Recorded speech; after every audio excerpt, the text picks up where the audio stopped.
Good afternoon, everyone. I want to give you an update on the Legionnaires outbreak in the South Bronx. I want to start framing this situation with some overall remarks, and then you'll hear from my colleagues. First of all, as we have learned over the last few days, we have confronted reality of this outbreak that New York City has never seen before.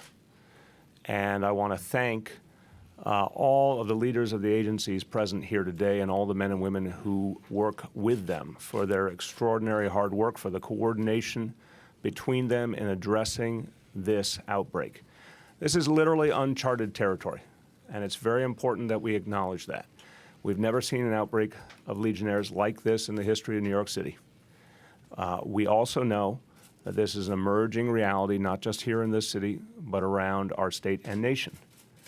And we know that the different agencies charged with protecting our public health are at this very moment rethinking the rules of the game, because previously neither the Centers for Disease Control, nor the State Health Department, nor the City Health Department had issued specific guidance suggesting the kind of changes that we will now be implementing through Commissioner's order from the Health Department and through, with the help of our friends in the City Council, legislation beginning next week.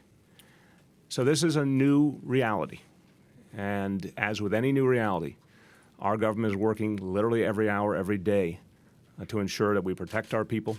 We put new measures in place both to address the immediate outbreak, but also to prevent future outbreaks. It's a sacred responsibility of all of us in government to protect life. That's what my colleagues and their teams have done with tremendous conscientiousness in this challenging time.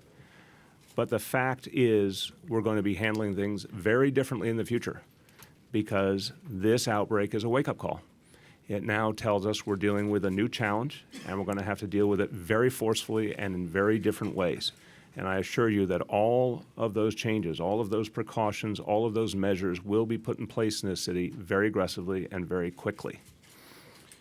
Let me give you some of the updates on the overall numbers. Now, as we've said over the last few days, the good news is that this outbreak is clearly tapering off. There's still more work to be done. And until we have all of the scientific information we need through the testing effort, we won't be able to give you definitive answers as to what happened here, although we're going to give you very substantial answers because we believe, as we have felt for days now, that this outbreak occurred in one or more of the original 5 sites, that the entire cause of this outbreak came from one of the original 5 sites that were identified and, of course, cleaned and disinfected. We continue to do research. We continue to find buildings that are worthy of inspection. I'll go over those numbers.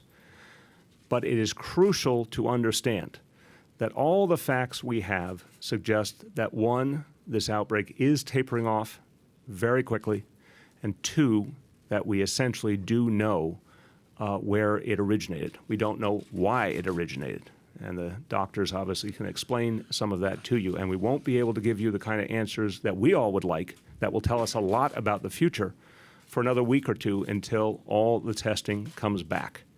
But we do know clearly we've had no new cases reported in the last 4 days. Again, and Dr. Bassett, Dr. Raju will fill in some of the blanks for you and explain, but unlike other situations we've seen, there is clearly a lag here between when someone contracts this illness versus when it is identified as the illness. So sometimes someone had contracted it earlier, didn't get reported for several days. But what we can safely say now is we've had 4 straight days where we have not had a new case reported. We have had updates for you on previously earlier identified cases that took a while to work their way through the system and be fully identified as Legionnaires. But over the last 4 days, no new Legionnaires cases. We also know over the last 2 days there have been no new deaths. And obviously the number one concern we have here is ensuring that people's lives are protected. So that's promising information. We are going to be very careful to say to you throughout this process, until we have absolute and final facts, we will not claim otherwise. But it's a very promising sign that we have not had deaths in the last 2 days. Emergency room visits in the South Bronx for pneumonia. And remember, Legionnaires, as mysterious as it is to a lot of us, Legionnaires is simply another form of pneumonia, which is obviously, sadly, very common. There have been clear decrease. There's been a clear decrease in emergency room visits for pneumonia in the South Bronx in recent days. It's also crucial to recognize what's happening with those who are treated. And I know the doctors will reiterate how important it is to recognize that once identified, this is a very treatable disease. So to date, 94 people have been hospitalized, 76 of whom have been treated and discharged already. So even in the relatively brief time we've been dealing with this crisis, of the 94 who were hospitalized, 76 treated and discharged. Now, again, we've lost 10 people in the midst of this outbreak, and our hearts go out to their families, and we feel that pain clearly. But we're heartened by the fact that so many people have sought medical care, gotten that care, and in fact have had the situation resolved and have been discharged. Although we've had no new deaths in the last 2 days, we do have an additional increase in cases identified. Again, previous cases now classified as Legionnaires brings the grand total to 108 cases now. So our working number today, 108 cases, although again, none new in the last 4 days. 108 cases and 10 people who have lost their lives. What we've had to do here that we have not had to do in the past is to canvass an area of our city, a very substantial area of the South Bronx, in a way that we did not have a methodology for previously. Many people have asked the logical question, were we able to identify every cooling tower in the South Bronx with our available information at the buildings department and other city departments? The answer is no. It was not information that was required by law to be provided by building owners. It was simply not part of the city's database. We had to create from scratch a list of all buildings that might have a cooling tower, and we've obviously asked the public's help in reporting any building, and our elected officials and community leaders, any building that might have a cooling tower. As we have gathered names of potential sites, and in fact have started canvassing street by street, Commissioner Esposito will talk about the work that's been done with the PD using aviation, and Chief Giordano will talk about that as well. We've used aviation, we've used Google Earth, we've used a variety of methodologies to literally have to canvass a part of our city looking for something we haven't had to look for before, and then methodically going building by building to inspect, to confirm if there is a cooling tower. Again, affirming to all of you, a cooling tower is not a traditional New York City water tower. It's not the wooden tower on top of a building you get water from. Cooling tower is a modern mechanical feature associated with a HVAC system. So we've really had to, from scratch, figure out where they are, then get to them, then sample and inspect them, then disinfect, and that effort goes on. Let me give you an update. The total canvass that was achieved, led by OEM, working with NYPD, FDNY, the Buildings Department, and the Health Department, has revealed the potential, and I want to emphasize these numbers carefully, the potential, grand total potential of 161 buildings in the catchment area of the South Bronx, which is very defined, and we'll show you maps later of the entire area we're looking at. 161 buildings is the absolute total universe of buildings that even may have such a cooling system. We now know that 36 of those buildings have been inspected and disinfected. 26, upon inspection, proved to not have the kind of cooling towers we look for, so that was moot. They were not part of this problem. At this moment, that leaves about 99, in fact, it leaves 99 buildings. 57 have been inspected today and ordered disinfected today. That effort is continuing. There's remaining 42. The 42, our outside goal for those 42 to be inspected and disinfected is tomorrow, although we're working to see if it's at all possible to get it done by the end of this evening. Huge effort underway. I want to emphasize that effort between NYPD, FDNY, Buildings Department, DOH, OEM, and I should add Department of Environmental Protection as well. It's involved over 200 city workers. canvassing buildings, going up into buildings, finding building owners, gaining entrance when we have to. Of course, NYPD and FDNY have the ability to gain entrance if there's no other way. So we believe by either later tonight or tomorrow, we will have literally been to every single site, and we will have identified everyone with a cooling tower. We will have done the sampling, and then we will complete the disinfection process over the next few days. Again, what we know already, in the vast majority of cases, there either is not a cooling tower of the kind we're concerned about, or there is one that does not have a problem. That's what we've learned so far in the vast majority of our inspections. And since I've talked about all of the folks who are involved in this effort, let me just take a moment to thank and identify everyone who's a part of this today. You'll be hearing, of course, from Dr. Mary Bassett, our Health Commissioner, Dr. Ram Raju, our President and CEO of the Health and Hospitals Corporation. You'll hear from Chief of Department of the FDNY, James Leonard. You'll hear from the Commanding Officer of the Emergency Services Unit, Deputy Chief Vincent Giordano of the NYPD. I want to also thank Assistant Chief for the Bronx Borough Command, Larry Nikunin. I, of course, want to thank Council Member Vanessa Gibson, who has been an outstanding leader in this effort and obviously has affected her district deeply. Of course, you'll hear from OEM Commissioner, our host today, Joe Esposito, who's pulling all of these pieces together. I want to thank him for his leadership. Now, I want to give you some additional information. And again, I'll go over a lot and you'll hear more from others, and then we're going to take all the questions you have on this topic. We're going to stay to this topic today. The original 5 sites, everyone knows what those 5 sites are. They were given out publicly by address. We're going to give you an updated map that will show you the addresses of the original 5 sites and will identify where we have found cases. So you have the addresses of the sites where the infection occurred, and we're going to show you now a juxtaposition against the cases that have developed, the residences where those cases occurred. Not inside those buildings, but where people live who end up getting sick.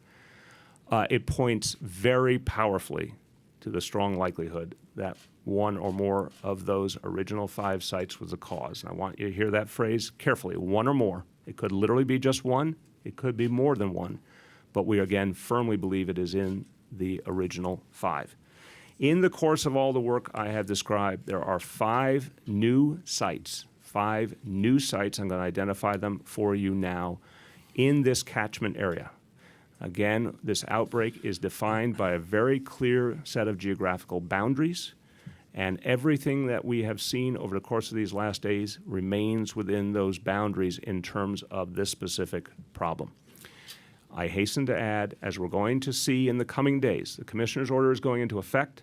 We will be testing buildings all over New York City. There's a likelihood, because of the fact that Legionnaires exists in every part of our country, there's a likelihood you will find Legionnaires in some other locations in this city, but at the same time with no health impact. And I want our friends in the media please to recognize this fact. There are buildings in every part of this country that have the Legionnaires virus present or bacteria present.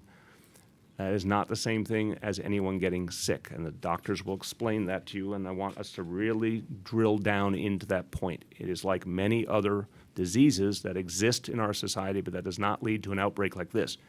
We have to find out why this unprecedented outbreak occurred here and now.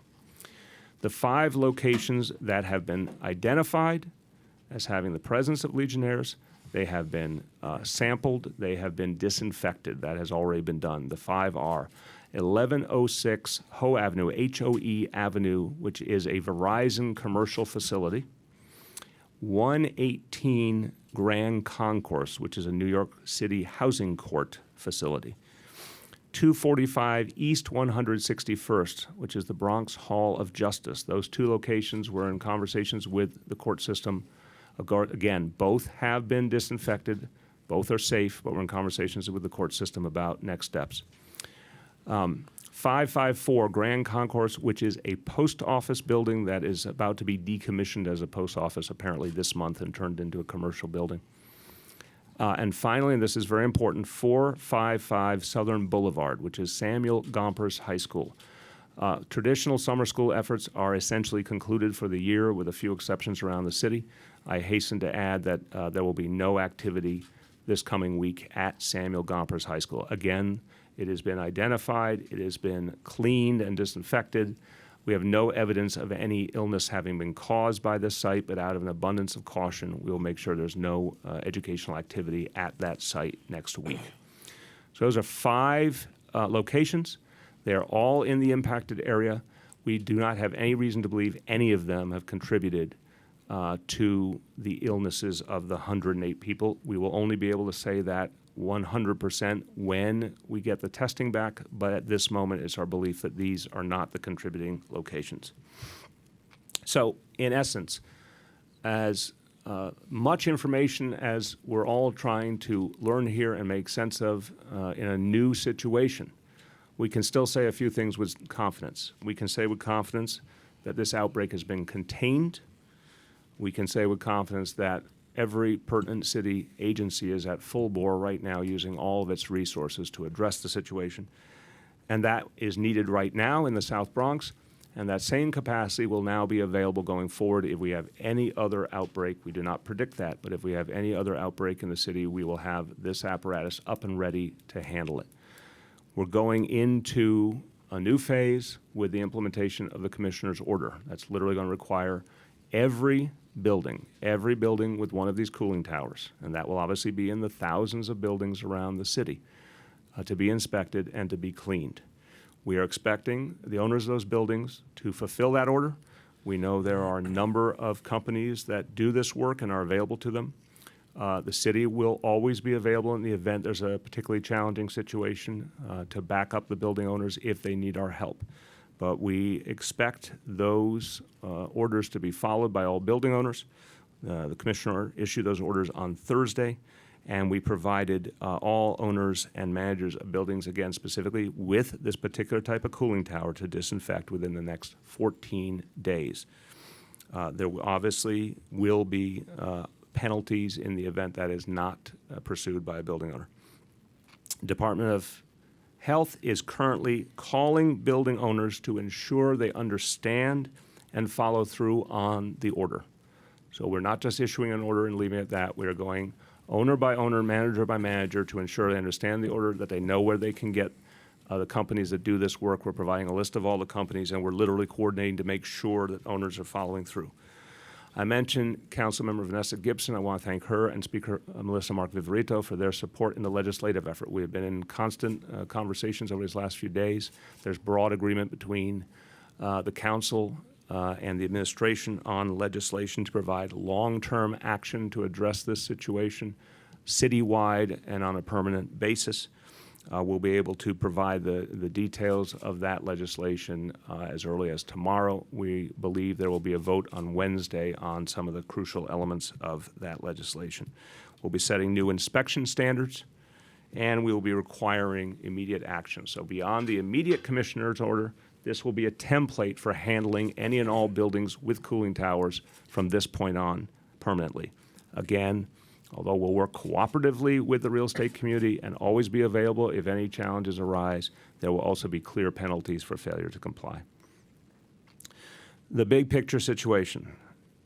Legionnaires, again, is not contagious. Thank God. And it's very important to make this clear. Is not contagious, cannot be transmitted through a typical home air conditioning system, cannot be transmitted through water, through drinking, through bathing. The city's water supply is absolutely unaffected and is completely safe.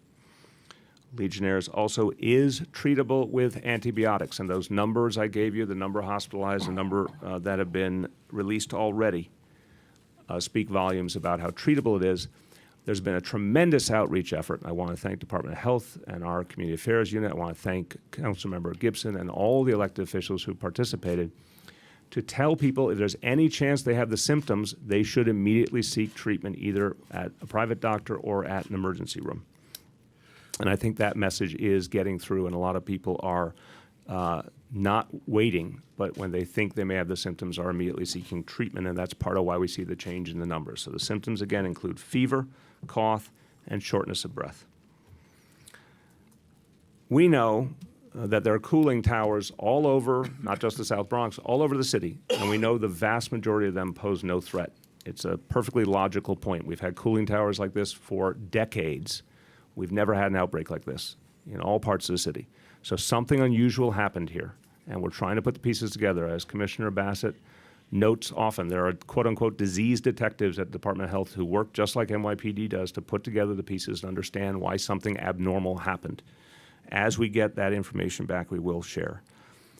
But the bottom line in the meantime is to be vigilant and active in all we do. Office of Emergency Management has a command center for this situation. It has been happening every day and will continue to be activated throughout this situation. Multiple agencies working together doing daily coordination calls. That will continue until this is fully resolved. We've been in very close contact throughout with both the Centers for Disease Control and the State Health Department. I want to thank both of them for their support and for the collaboration that we have received. CDC, in fact, as I think has been reported, has been very clear that they approve of the approach that's been taken, and they, like we do, acknowledge that we're in uncharted territory here and approaching a new situation and having to create new protocols for it. The city has been very focused on communicating with our local elected officials, our community boards, our community organizations, and they have all been tremendous partners in this effort. If anyone at any point has a question, they can call 311 to get guidance. The important thing, again, is if you think there may be a site that we did not locate, we need to know it. If you think you may have the symptoms, you need to seek medical care immediately. One more point, and then I'll do a little Spanish and then call on my colleagues. The city last Monday hosted a town hall meeting in the South Bronx. Approximately 400 community residents attended and got the information they needed. There'll be another one coming up Tuesday, working with Councilmember Gibson, and that will be another opportunity to provide information to the community. En español, continuamos dando pasos firmes para enfrentar la enfermedad de Legionnaires en el Bronx. Nuestros equipos ya visitaron todo el área afectada y están desinfectando todas las torres de refrigeración que puedan tener la bacteria. Confiamos en que hemos encontrado y saneado la fuente original de la enfermedad. Aunque la enfermedad del legionario no es contagiosa y se puede curar, pedimos a todas las personas con síntomas como fiebre, tos y problemas para respirar que busquen atención médica inmediata. With that, I want you first to hear from our two health professionals. I want to thank them both for their exceptional efforts in this challenging moment. First, our Health Commissioner, Dr. Mary Bassett. Thank you very much, Mr. Mayor. As you know, yesterday we announced some very encouraging news that we were seeing a decreased frequency of diagnoses of Legionnaires' disease, and along with that, and consistent with that, a decline in the number of emergency room visits for pneumonia, all in the area that has been heavily affected in the South Bronx, and that we had no new persons who had been diagnosed in the past few days, that people are seeking care promptly, and they are getting treatment promptly. So I'm very pleased to report that this pattern continues today. The 7 new cases that the mayor has just spoken of were all diagnosed several days ago. I'd like to walk you through some of our data because I think in many ways a picture is a better way to display the way in which we've turned this outbreak around. And this is something that we call an epi curve or an epidemiology curve. I don't know if all of you have it, but as you can see, we had a number of cases occurring, and then they began to rapidly escalate, giving us the largest outbreak that we've seen in this city. And then we began to see a decline, consistent with, as the mayor has said, the observation that we correctly identified the community source of this outbreak in those initial cooling towers that tested positive. And after that, we've seen a decline. And then you can see that empty space. That means that we now have had several days where no new cases have been diagnosed. We've also looked at our data in other ways, looking not just at the date of diagnosis, but the date at which people felt symptoms. And there we are seeing people, the people coming in, all have had their symptoms begin more than a week ago. All of this is completely consistent with the fact that our interventions have been effective and that we have contained this outbreak. I also thought it would be useful to show visually the number of hospitalizations. Virtually everyone who's been diagnosed has been hospitalized, but I want to bring your attention to the green bar there, the proportion of people who've been discharged. We now are up to 76 of the 108 total diagnosed and the over 90 who've been hospitalized discharged. So people are getting better. This is both a combination of the excellent care that people have been receiving in our hospitals because they were alert to the condition, and the fact that the people of the Bronx, with the help of many community organizations, elected officials, have been seeking care early. They've been listening to us. We ask that people not wait when they had flu-like symptoms, fever, chills, headache, cough, and people have been seeking care much earlier. So all of these signs point to the right direction. Of course, our job isn't done. The health department remains vigilant, and we have our disease detectives, the ones that you heard about during the Ebola outbreak, out working around the clock, making sure that we are monitoring for new cases. Our environmental teams are out there checking with building owners, and we continue our approach to the vulnerable population because this condition has affected principally older adults and people with other underlying diseases. So I want to end, as the mayor has said, that we always want to remind people that this is a very treatable disease. It's not transmitted from person to person, and that we want to continue, if anyone feels symptoms, although we're hopeful that we will not see people coming in, we still want everyone to be alert to this and get to the doctor. So we are very, very optimistic about the waning of this outbreak. Thank you very much. Dr. Ram Raju of HHC. Thank you, Mr. Mayor. And I want to underscore some of the points the mayor and commissioners made. As a physician looking at the epi curve, I am pretty confident, substantiated also by what I see in our emergency departments. We believe that, and I believe personally that this particular outbreak is waning down and is tapering off.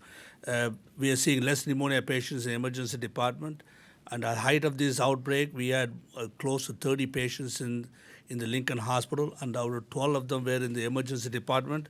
As of today, only 2 patients are in the ICU. Rest of them are all, most of the people have been discharged home well.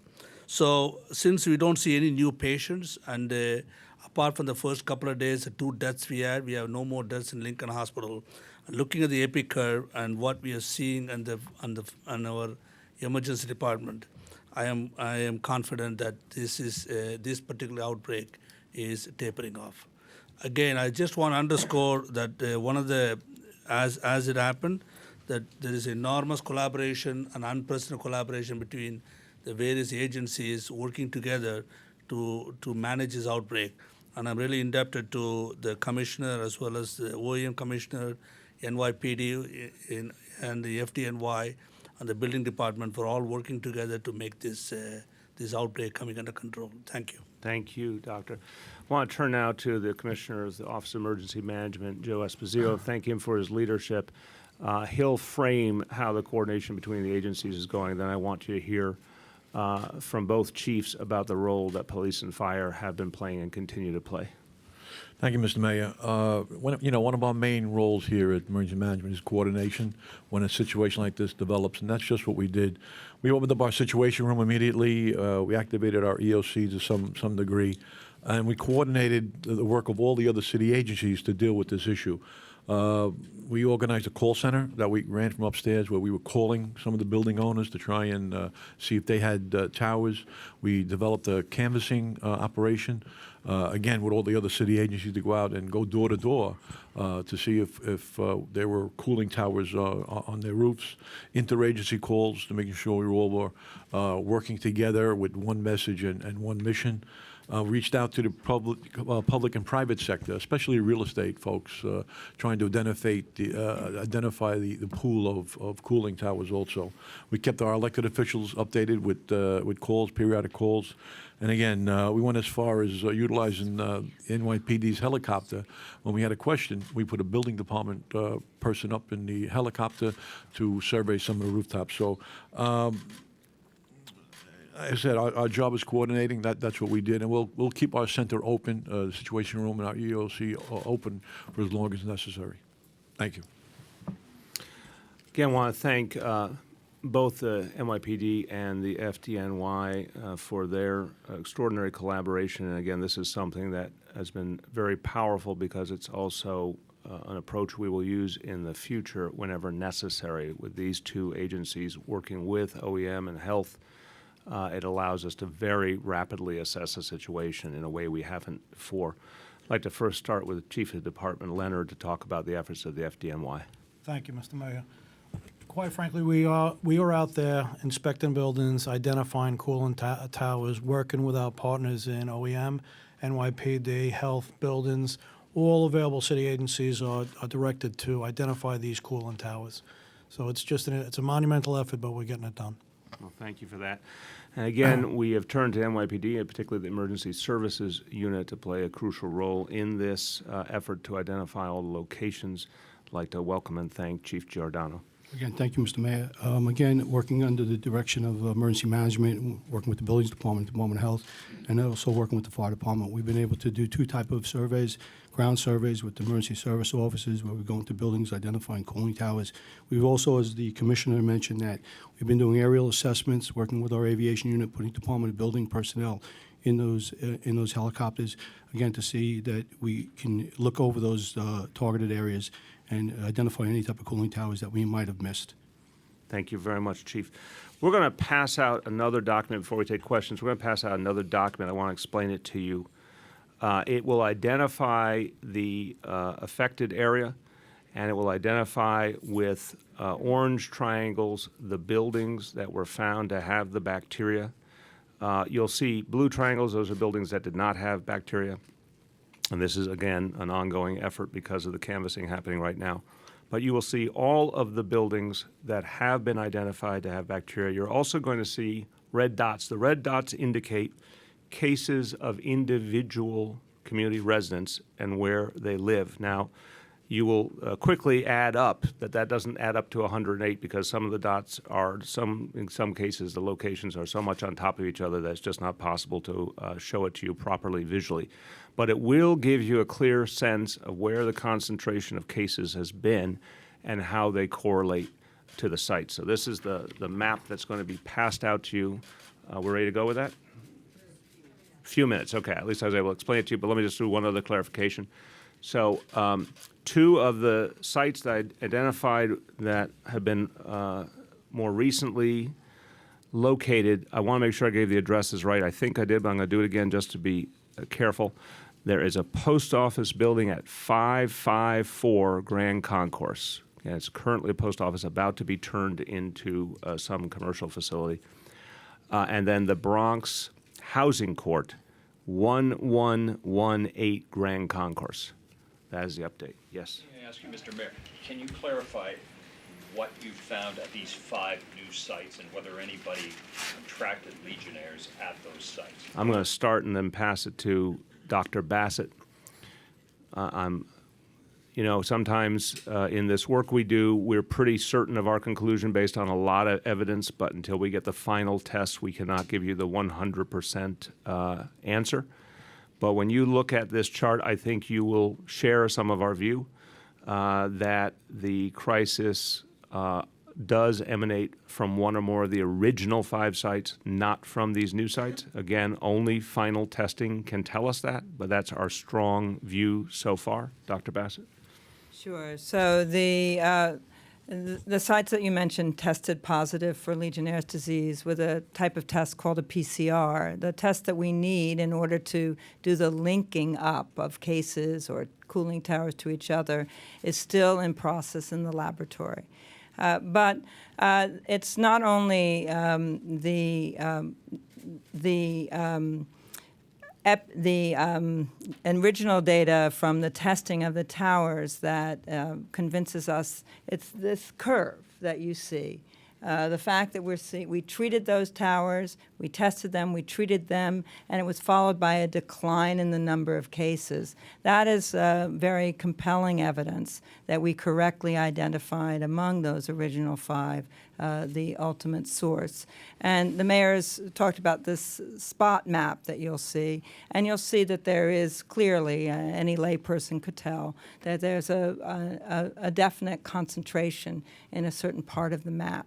But to make those linkages, we're going to have to wait for more tests. So the map will be in your hands in just a moment, but I want to also identify for you, there are areas, look at these 3 sites where there's literally no, in 2 of the 3, no case immediately adjoining, in 1, just 1 case.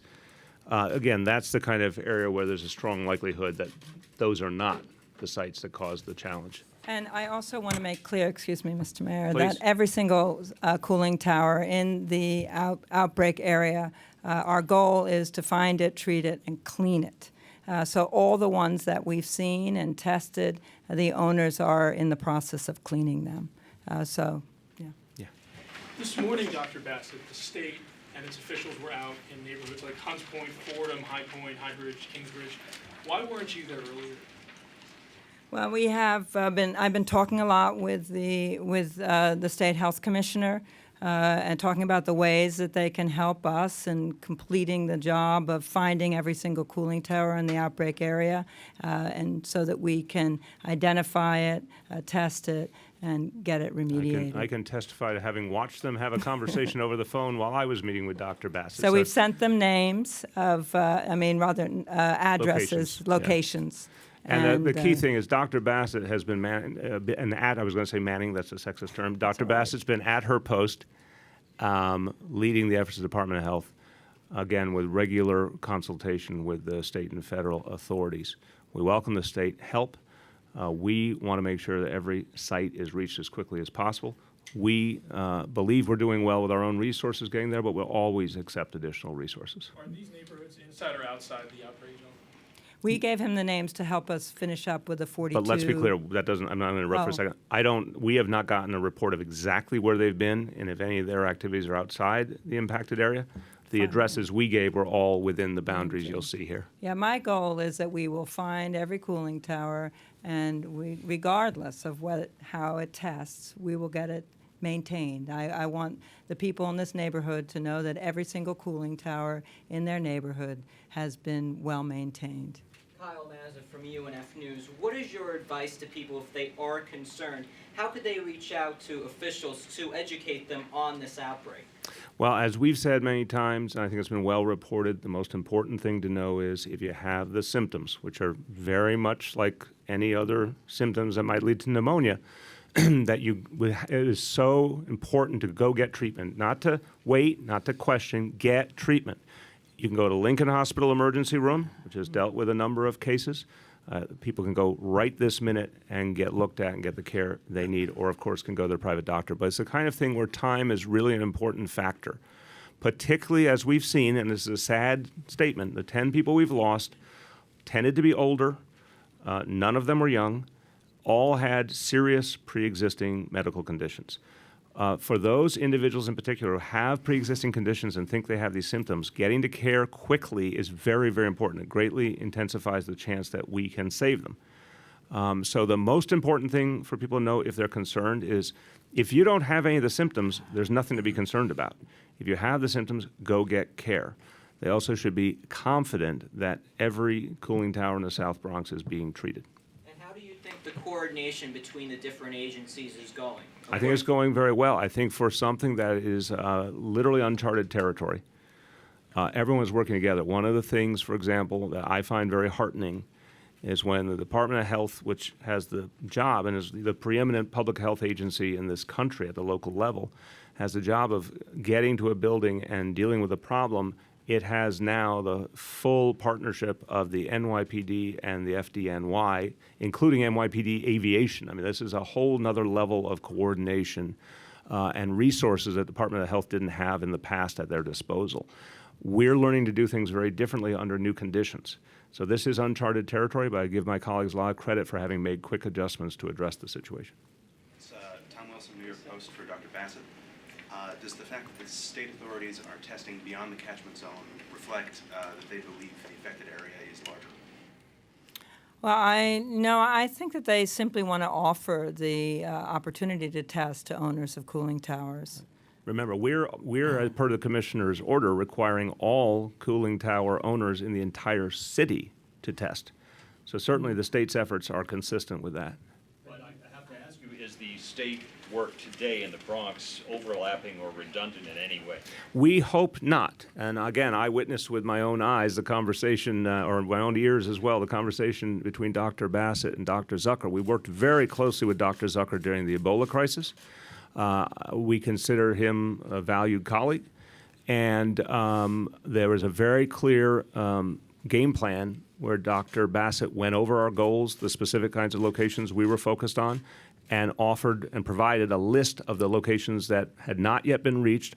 Again, we're in a very aggressive program right now.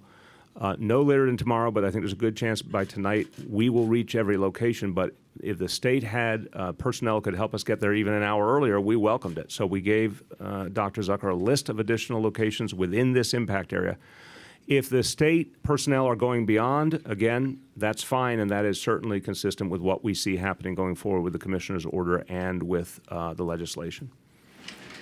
Dale Eisinger, Daily News. You mentioned there would be penalties for people who don't comply with this. Do you have any idea of what those penalties might be? The legislation's about to be published, and we're working closely with the council, so that'll be part of the legislative process leading up to, is it Wednesday is the vote, I believe? I think so. Thursday. In terms of penalties associated with the commissioner's order. So the commissioner violating a commissioner's order is a misdemeanor, and the penalty can go up to a couple $1,000s. Mr. Mayor? But I want to point out that every single owner has been extremely Cooperative, cooperative. And everybody has complied within the area where we've seen the 108 cases. We've asked people to initiate remediation within 24 hours, and they've all complied. Right. It's obviously, we expect goodwill from the vast majority of building owners. It's also in their interests in terms of their work and their residents to address the issue immediately. State officials were today at Norwood at the Montefiore Hospital, which is not part of this area. So isn't that, in a matter of saying, a waste of time for them as opposed to working on those 42 buildings that you're trying to get? Well, again, 2 points. I'll start, and then you can have a follow-on. We are all working in a new situation. We're using unprecedented resources and coordination to find buildings. Imagine for a moment if you don't know where the cooling towers are because there's never been a list. You have to create it from scratch. And that's what's happened very rapidly, and that's what's being addressed. As soon as the state made clear that it had available resources, we shared the list of where the need was. And again, Dr. Zucker was very willing to adjust his team to help us approach that. This is the kind of situation, though, where I think we're going to resolve all those outstanding searches in the next 24 hours. If the state made a decision to go farther, that's absolutely within the right of the state health department. I consider that, perfectly complimentary. Do you think this situation would be better handled if you had a joint task force so that it's one command and then you can pull resources together? So I think if we had known in the beginning that there could be such an outbreak, because it's never happened before, and again, there's no guidance from the CDC, the state health department, or the city health department related to this kind of outbreak. It's never been conceptualized as the kind of thing that could happen, and therefore the safeguards that we would have wanted to have, for example, a list of all cooling towers, just were not in place. It's never been proposed by any level of government that be needed. Had we had a list of cooling towers on day one, it would have been very easy to say, hey, state health department, let's divvy these up and go get them right away. But it's actually been a much more complicated task to locate each and every one and follow through. I think there's been a good collaborative effort at all three levels of government. CDC is actually using this as a test case. Neither they nor we hoped for a test case, but we find ourselves in the middle of something that's been unseen before. So CDC is going to, I think, use this example to help educate localities on how to approach things. I'm sure the state will as well. God forbid we ever deal with something like it, but I think the coordination will be much easier next time around. Mr. Mayor, you've suggested that this is sort of a new frontier, that you're reviewing procedures and things will be different for future outbreaks, a new reality, as you said. Looking back upon the city's performance the last couple of weeks, are you comfortable with what you've seen? Do you think things should have moved faster? Are there lessons you've learned from this? I think we understand that it's a different kind of outbreak than we've ever seen before. And it would have been wonderful to have 20/20 hindsight and know that the list would have been so essential. But again, there was no indication of that previously. As a layman, I did not know before this situation, whether the buildings department would have had information on that versus any other element of a building. But it was never something, understandably, that the buildings department or city law required. I think, given the condition, people performed very admirably. What happened very early on was locating the sites which, again, we believe were the cause, and they were addressed rapidly. The public information efforts, I think, were outstanding, and this is a very important part of this dynamic. Remember, this is a challenge that is treatable, but really required getting people to come in. And I think what was extraordinary was the kind of public outreach with elected officials, community groups that really deeply reached into the community, and we have the numbers to prove it. People came in, and the more they came in, the more the situation got addressed. So I think under absolutely unforeseen circumstances, people performed very well. I can tell you about the next time that we see anything like this, there'll be an ability to do things more quickly. Mr. Mayor. Sure, you can follow on. Okay, just a follow. You've been complimentary today of the coordination with the state and how the effort's gone. Yesterday, the governor made a big point of saying that they were sort of taking charge because they felt like things weren't up to snuff. In his interview with New York One, there was a little bit of back and forth in the press between your staff and his. Do you feel, your take on that? Do you feel like that's been productive to the efforts here? I don't want to dwell on personalities or politics or any other factors. I can say something very simply. We took charge on day one. We took matters into our own hands, and that's why the situation is changing. And we used all of the resources of this government, as you see here, to address it. And hundreds of city personnel have been devoted to this effort, and they've done a great job turning the tide. Again, we're going to work with the other levels of government always. But I learned a long time ago, God bless the child that's got his own. And New York City has often had to go it alone, and we have the ability to do that, and we always will. Mr. Mayor, Aaron Clark, I am from New York One. In response to, we've been reporting for the past couple of days that the response from the state came after the borough president reached out to the governor asking for this help. The city put out a press release today saying that the state response came after the city and the health commissioner did. Who reached out first? When did the city reach out? There's been ongoing conversations. I can't give you the exact tick-tock. I'm sure we can get back to you. But I think the important point is what is most important is that the health officials have been talking to each other throughout. The federal health officials from the CDC, the state health officials, and the city health officials. And again, because it's something people hadn't seen before, trying to make sense of what the response should be in a new dynamic. I think I'm a political official myself, an elected official. I think there always has to be a humility about the fact that it is the folks who are the experts. It's the doctors, it's the public safety officials who make a lot of this happen and do a lot of the coordination. I think they did it very well here. The Health Commissioner this afternoon released a statement saying that the New York City Health Commissioner has asked the state to assist in testing additional buildings. Is that? That's what we just covered earlier, yes. And again, I heard the conversation myself, that we said, here is a list of buildings. We're running through them very quickly, but if you have available personnel in the Bronx, come on over and help us get through it even more quickly, and that's in everyone's interest. You said that hundreds of city workers are on this. Do you have any specific numbers? Are people working overtime?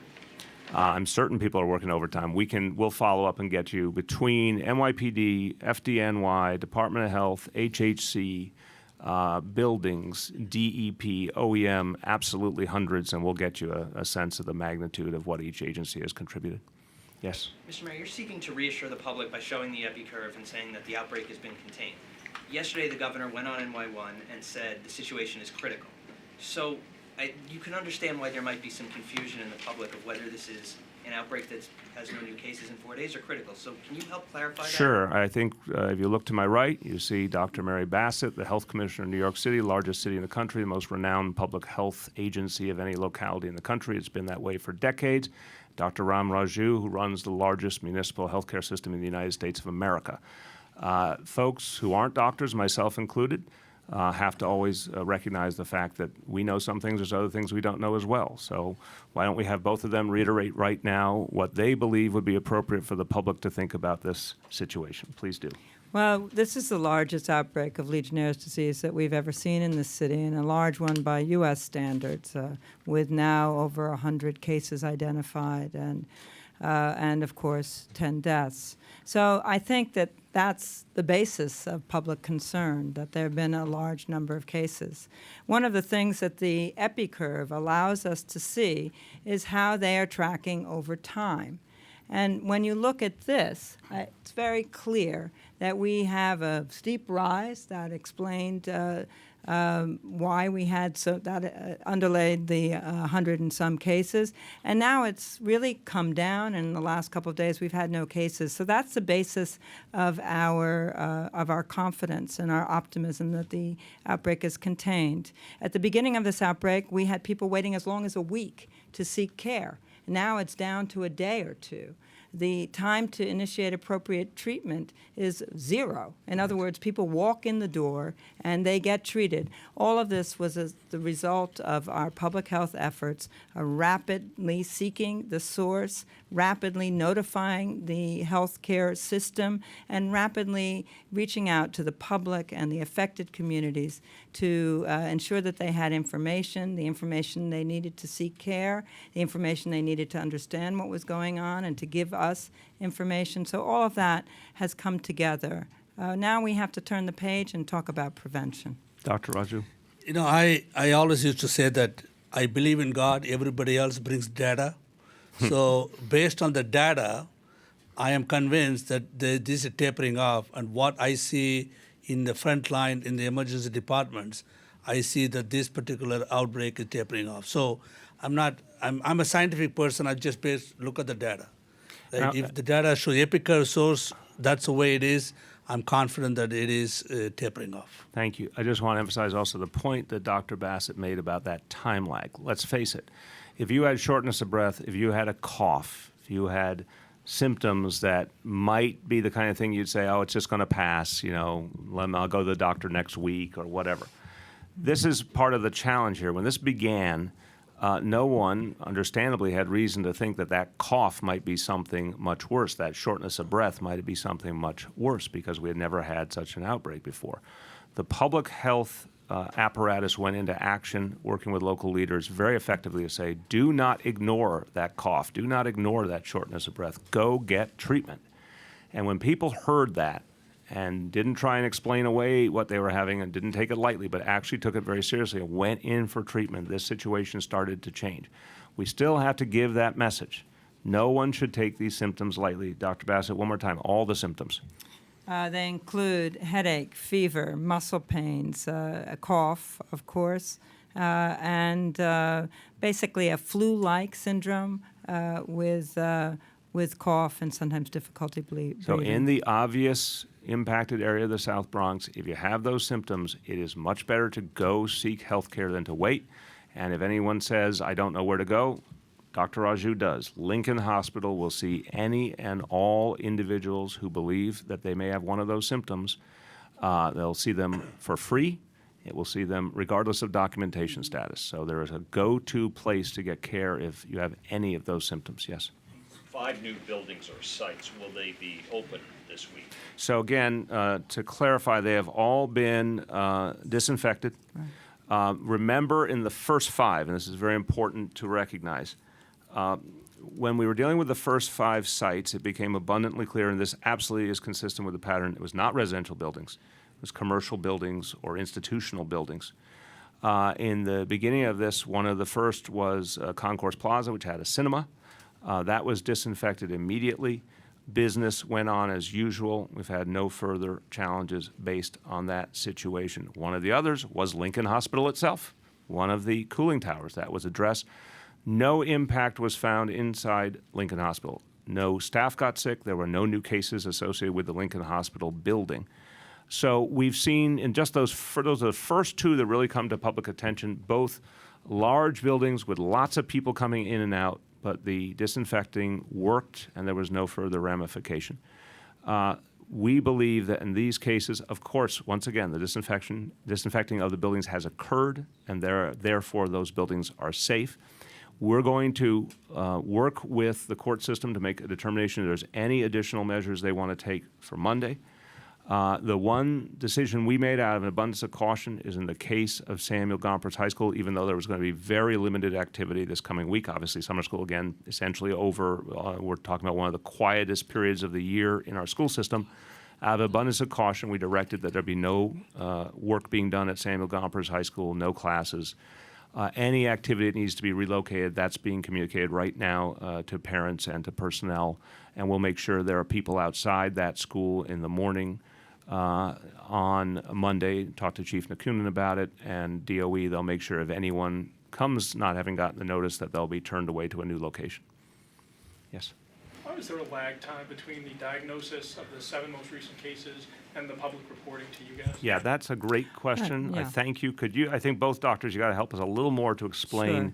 why these things are not like other types of illness that we get a much more immediate track on. Well, there are two sources of lag time. You're talking about a lag in reporting, so that somebody gets sick in a hospital, they get a diagnosis, and it takes a while for the paperwork to reach us. It simply isn't a real-time reporting system.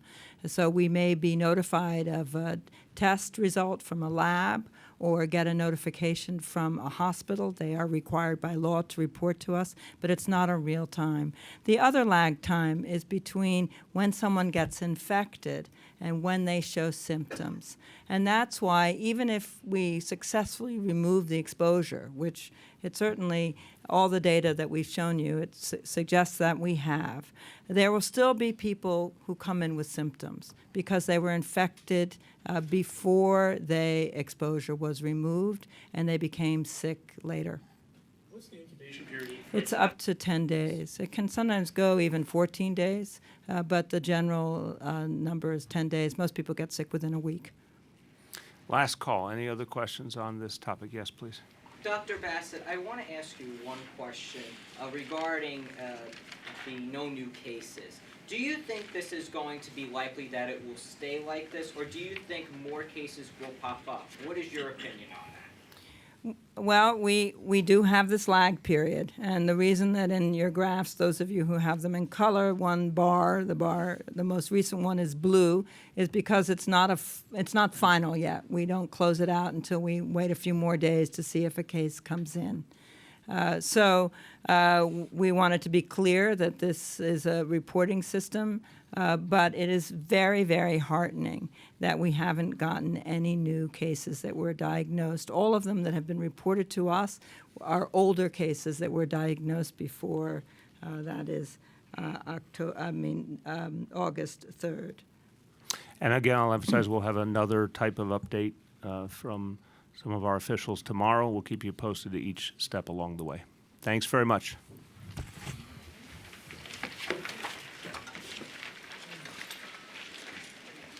Every day I